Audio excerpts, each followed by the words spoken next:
Look at the blanket is coming together. Look at the patterns, guys. Oh, love it. My new hobby.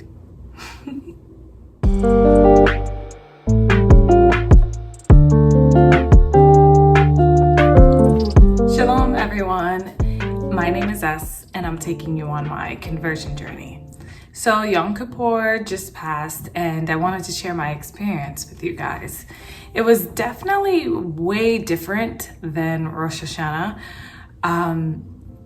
And I wrote down some things that I wanted to talk about. So I've never stayed overnight or slept over at my sponsoring family's house. This was the first time.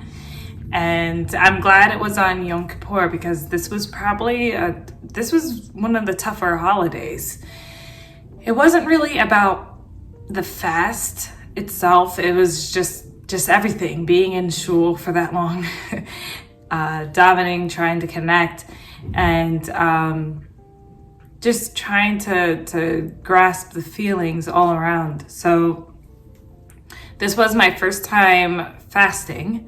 Well, no, I lied. I fast for Tisha B'Av, but this is my first time fasting and going to shul and really just allowing my mind to just disconnect from everything else and really look back at my year and reflect on some of the sins that I've done and just repenting, asking for forgiveness. I was staying at my sponsoring family's house, and I was there drinking lots of water throughout the day, eating. We were discussing how we were going to break the fast, and it was a great experience to just prep with them. Then that night, we went to the Kol Nidre service, and I got there. We sat in shul, and it wasn't long. That service wasn't long at all.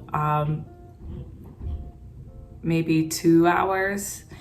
And we were just davening, doing lots of reading, but I wasn't feeling joy like I was on Rosh Hashanah. I was feeling more of it was more serious. And nobody was really socializing. It was everyone was just kind of to themselves. So that night we walked, and, we were pretty exhausted already, and took a nap, woke up the next morning very early, and walked to shul.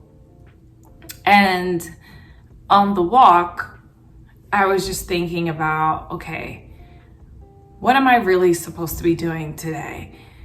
Do I think that I know I've definitely sinned in many ways, but I wanted to know, in my head, am I asking for forgiveness for sins that go beyond just the year that just passed? Because since this is my first time doing it, I've never really asked for forgiveness for all of the things that I have done in my life.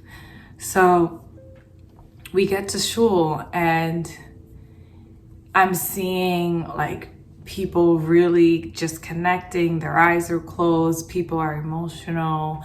People are in tears. There was a yisker, and I stepped out because I didn't have anyone who passed away close to me. But that I thought was pretty inspirational and emotional, and a way to give respect for those who no longer are with us and to remember them in a good light. And the service itself was very long. It was probably the longest I've ever been in any type of service. I want to say maybe it was 5.5, almost 6 hours I was there. But most of the time I was surprised at how much I was connecting and how much I was following along. This is only my third time in shul. I was following along pretty much almost everything that people were saying, and what I was reading in the Siddur. And it really brought a little joy to my heart that I'm coming from a totally different world. And within a few months, I'm already able to daven the way they do. And it felt pretty nice. I felt Jewish, I would say. I felt Jewish. And, you know, since I was able to like have the full experience, walking to shul, sleeping with my sponsoring family, and being in service for as long as I was, you know, I'm just like, okay, I see why Yom Kippur is the holiest day and has so much meaning to the Jewish culture. And before we had a little break, and we ended up walking back to the house, and I was just like, ironically, I wasn't thinking about food or water. I was just tired. So I walked back, had a good nap, and then we woke up, walked right back to shul for the Nila service. And that, I think, was a bit more lively, but not really. There was a few songs that I like. I'm not gonna sing them, I'm gonna butcher them.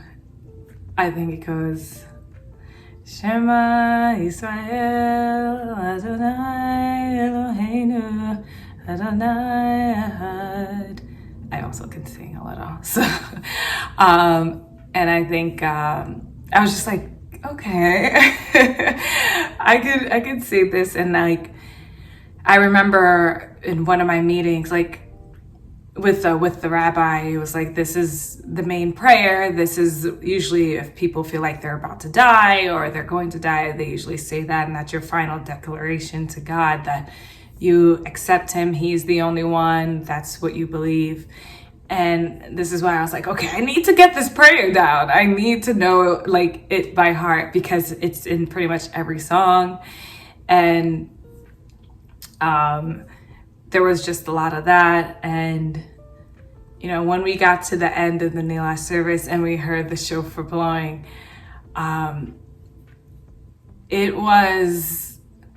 we had a little chuckle, even though I tried not to laugh, but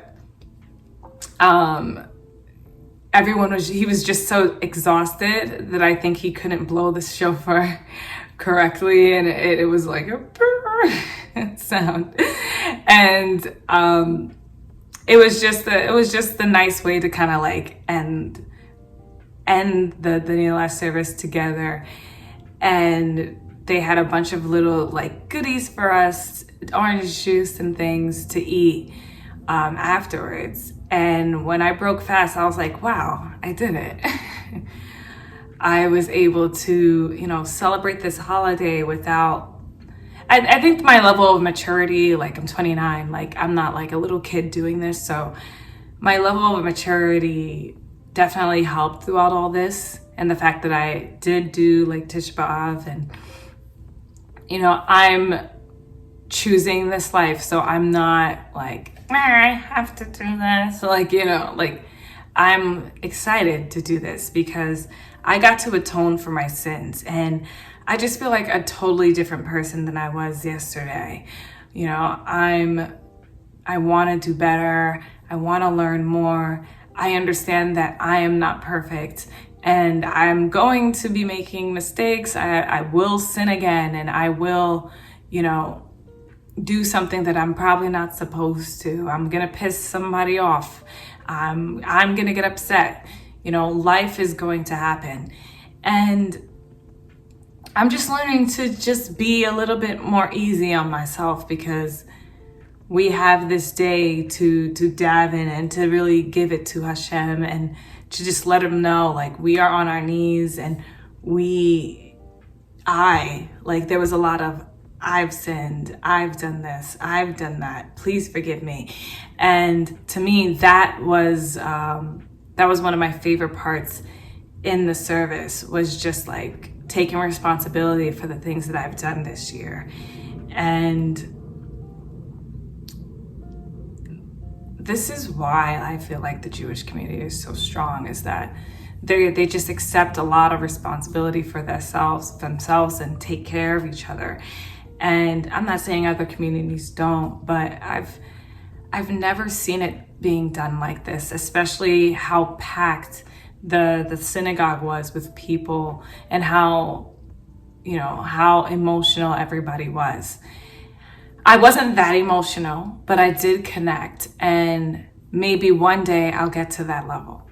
But breaking fast with my sponsoring family was just, we were all like so proud of each other. They were so happy to have me. And, I was just like, I'm so thankful to have done this for the first time with them. And I want anybody who's watching this to know that you're not alone. And next year, hopefully, I'll still be making videos. I plan on it. I'll be able to measure my growth from now to then. So I hope everyone had a healthy fast, and next year in Israel. Shalom.